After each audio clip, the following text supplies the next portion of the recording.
Nous sommes très heureux aujourd'hui d'avoir à Saint-Brice-sous-Forêt un événement qui se prépare d'une manière extraordinairement forte et dynamique. C'est le premier salon du livre et du dessin qui va se dérouler le dimanche 19 novembre de 10h à 18h, un événement très ouvert.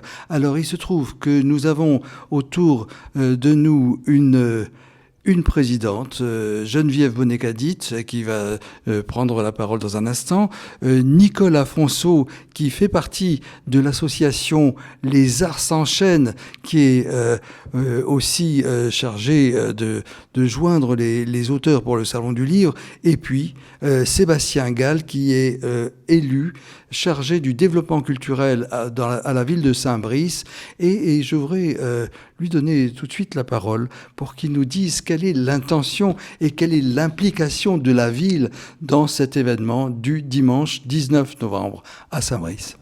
Sébastien Gall. Bonjour Claude. Effectivement, donc nous sommes déjà très heureux d'accueillir ce salon.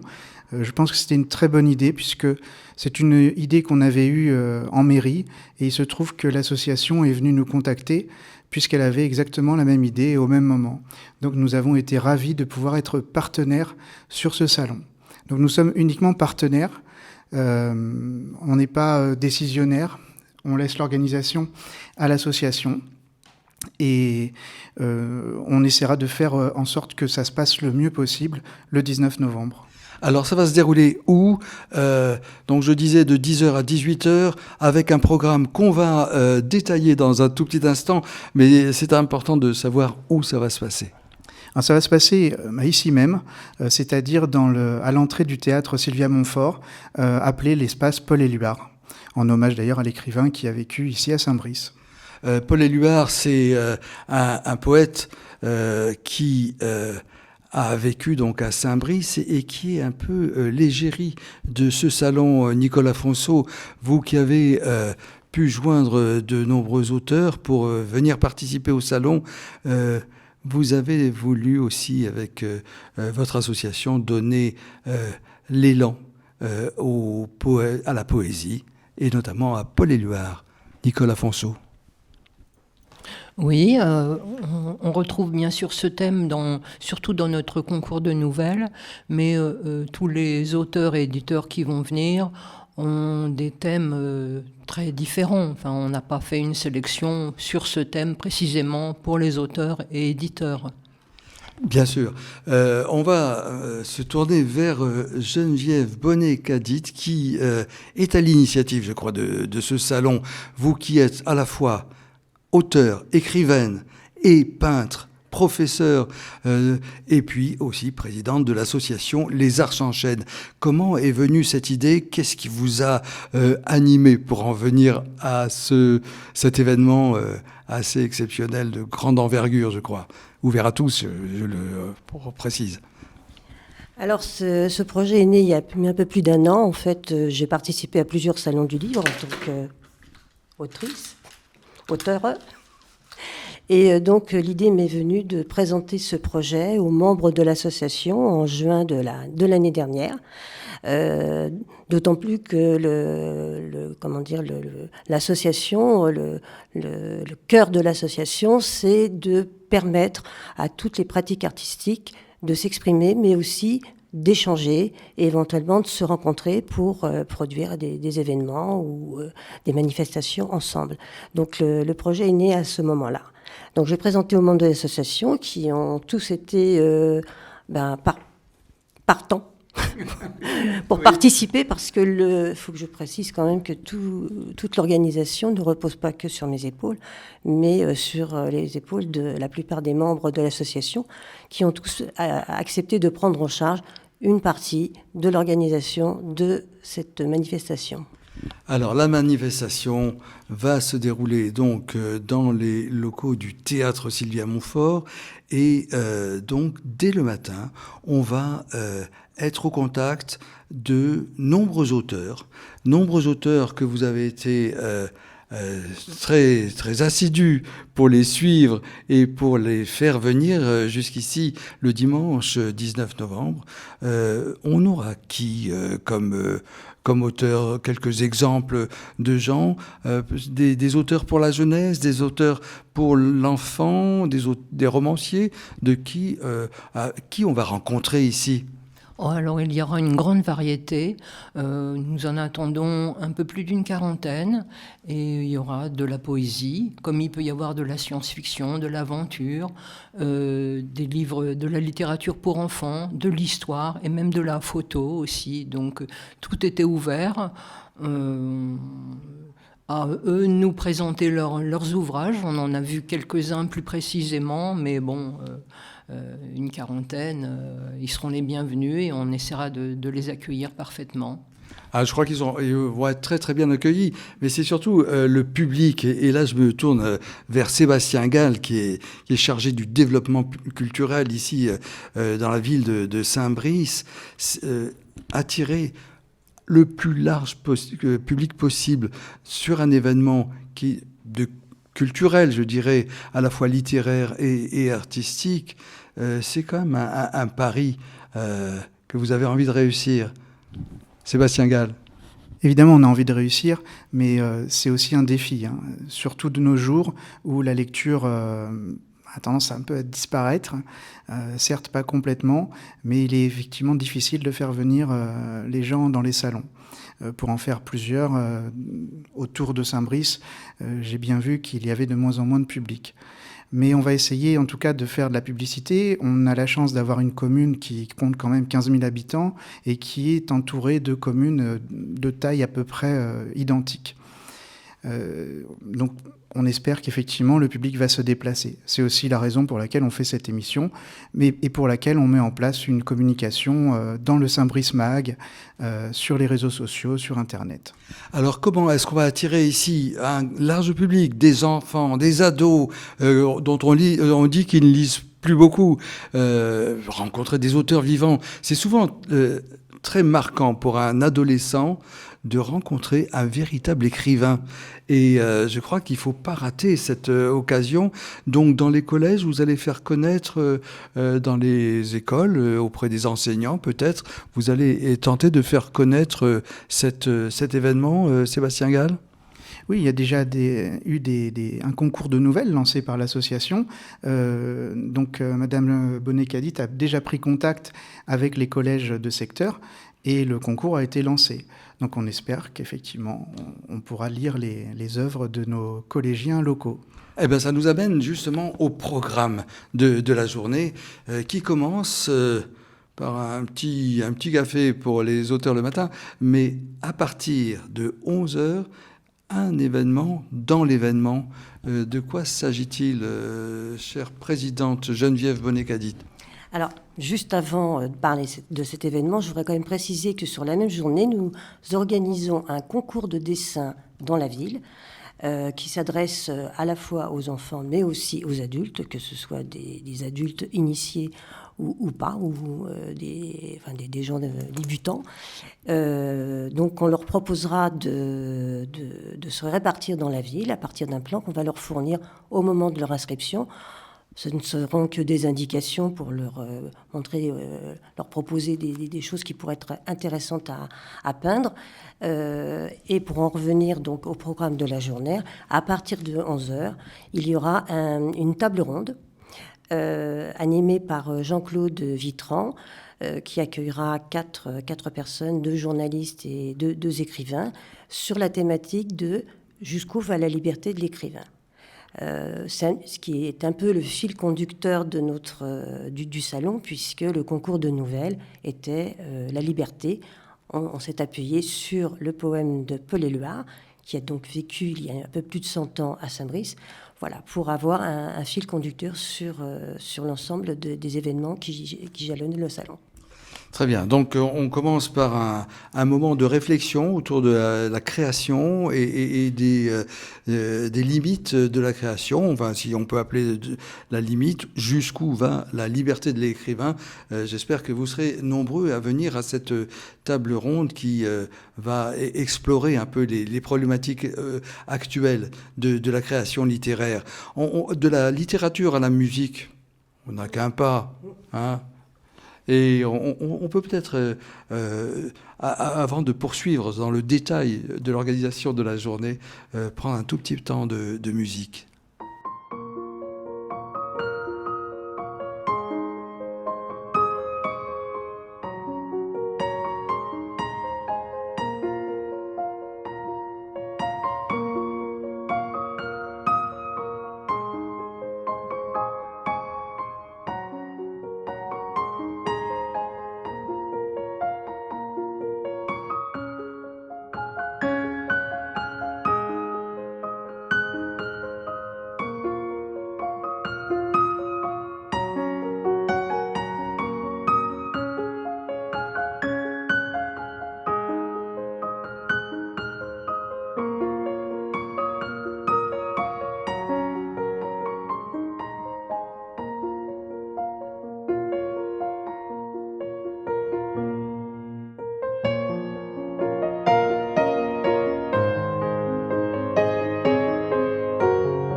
Voilà, nous sommes en compagnie de Sébastien Gall, de Nicole Afonso et de Geneviève Bonnet-Cadit qui présentent la journée exceptionnelle du dimanche 19 novembre dans les locaux du théâtre Sylvia Montfort à Saint-Brice.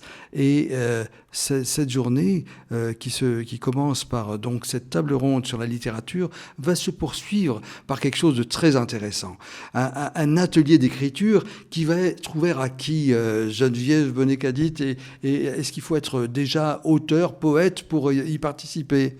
Non, c'est un atelier qui est absolument ouvert à tout le monde. Bien entendu, il faut avoir une certaine maîtrise de l'écriture, hein. Donc, c'est un atelier qui se déroulera sur 1 heure, qui sera animé par Frédéric Forjard, qui est comédienne, musicienne, autrice de pièces de théâtre, et donc qui, depuis le début de l'année, depuis le début de la saison 2023-2024, anime un atelier d'écriture dans l'association.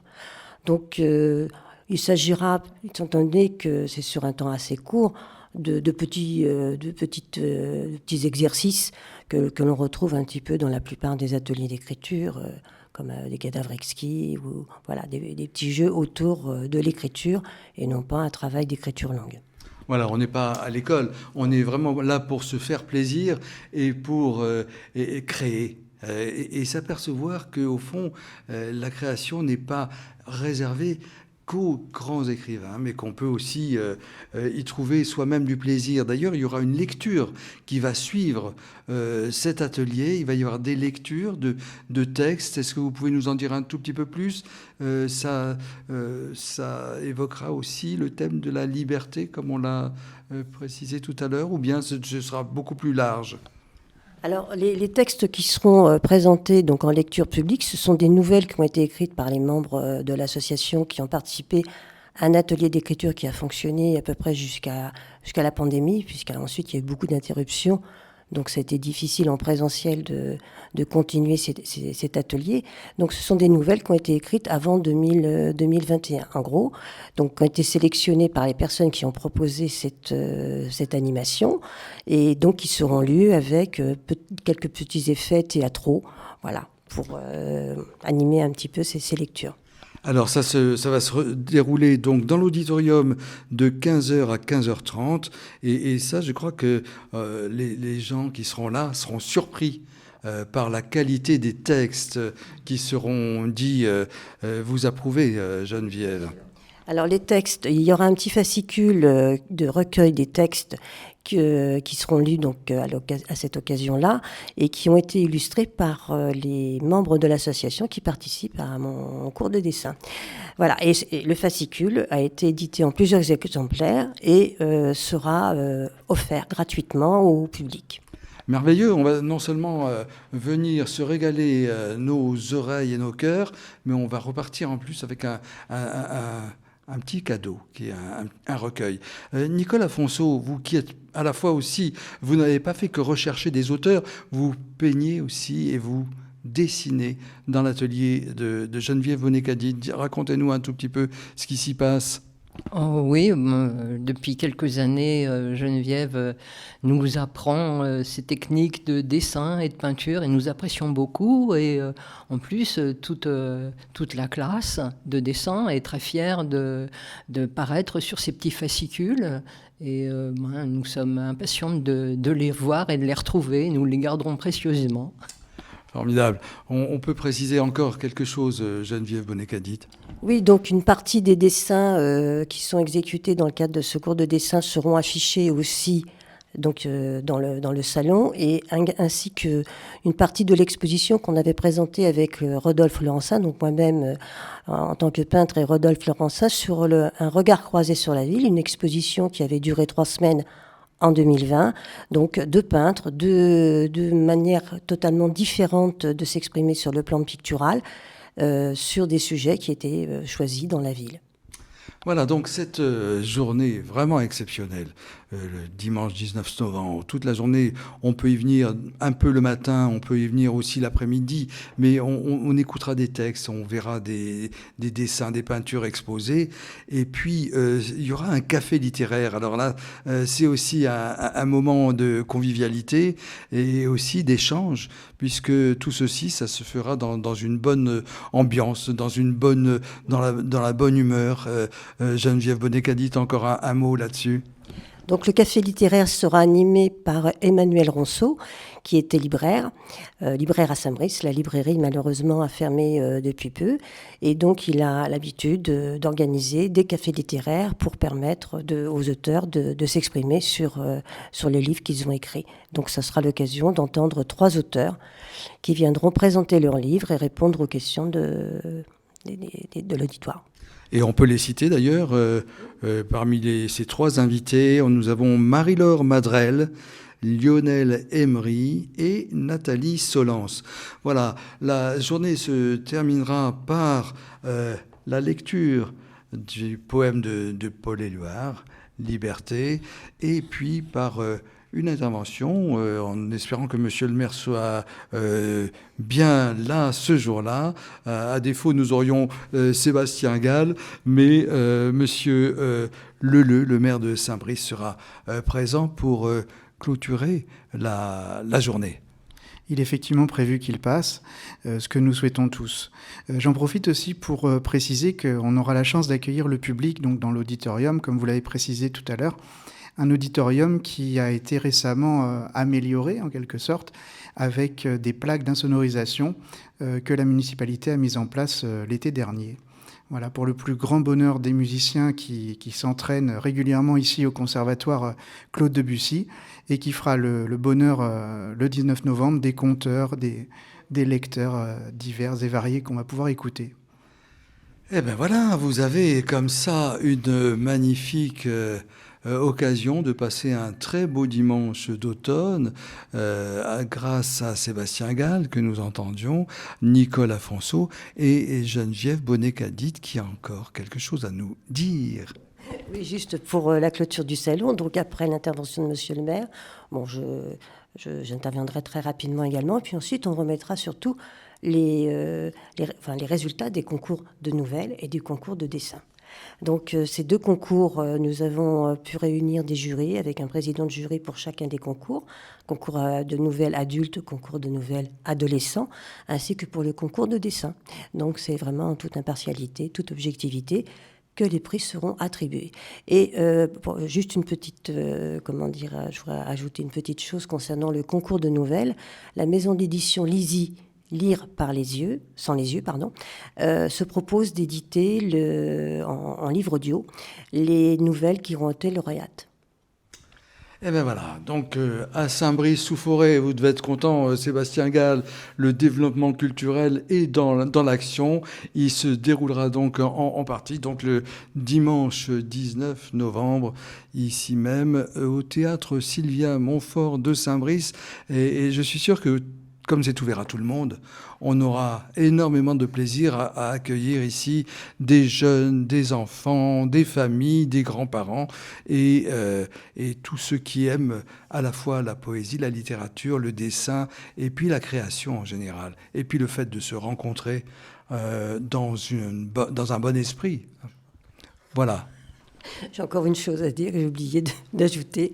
Nous aurons quelqu'un qui filmera l'ensemble du salon et qui prendra également des photos qui pourront être publiées avec l'accord des personnes qui seront filmées, en particulier les personnes qui interviennent dans les événements. Voilà. Donc ça sera ensuite visible sur le site de la mairie. Sébastien Gall, on va vous donner le dernier mot. Alors, le but, effectivement, d'un tel salon, c'est aussi de justement mettre en valeur le patrimoine local, pas uniquement saint-bricien, puisqu'on accueille des auteurs qui viennent d'un petit peu partout dans le Val d'Oise, et même pour certains d'un petit peu plus loin. Donc voilà, moi je tenais aussi donc à remercier énormément l'association Artse, Les Arts s'enchaînent, et sa présidente, Madame Bonnet-Cadit. J'en profite également pour remercier Madame Ingrid Collet du service culturel, qui nous a permis de nous réunir maintenant, et les services techniques qui interviendront évidemment le 19 novembre et qui sont indispensables pour un tel événement. Et puis la journée se terminera par un moment de grande convivialité, Sébastien Gall. Évidemment, on terminera par un petit verre de l'amitié, c'est la tradition, bien entendu. Voilà, donc toute la journée, à partir de 10h30 ou 11h, au théâtre Sylvia Montfort. Nous vous souhaitons le plus grand succès à ce premier salon, il y en aura sans doute d'autres.